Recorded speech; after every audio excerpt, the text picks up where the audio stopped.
অন্ধকার কারাগারের চার দেয়ালে আলো ছায়ার এক অদ্ভুত খেলা। দেয়ালের ওপাশে যেন অন্য এক পৃথিবী, যেখানে চলে বাস্তব আর কল্পনার নিরন্তর লুকোচুরি। ঠিক এমনই এক রহস্যময় গা ছমছমে আবহ নিয়ে শুরু হয় কিস অব দ্য স্পাইডার-ওম্যান।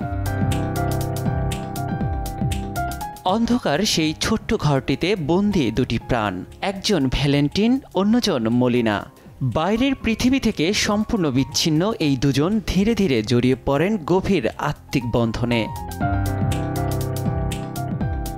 মলিনার কল্পনার জগতে বারবার ফিরে আসে এক রহস্যময় নারী। তার ঠোঁটের হাসিতে যেমন প্রেমের আভাস, তেমনি মৃত্যুর নীরব আমন্ত্রণ। সেই নারী ইংরিড লুনা, যাকে পর্দায় জীবন্ত করে তুলেছেন জেনিফার লোপেজ। সিনেমার এক একটা দৃশ্য যেন এক একটা স্বপ্ন, যেখানে বাস্তবের করুণ নিঃসঙ্গতা মুছে যায় রঙিন আলোর সমারোহে। নির্মাতা বিল কন্ডন গ্ল্যামার আর কারাগারের কর্কশ বাস্তবতাকে বুনেছেন পরম আবেগ আর সুনিপুণতায়।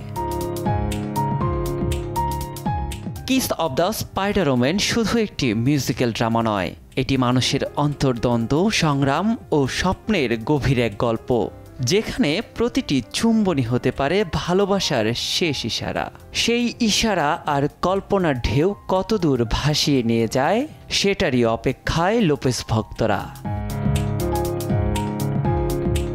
নিয়াত শুভ, সময় সংবাদ।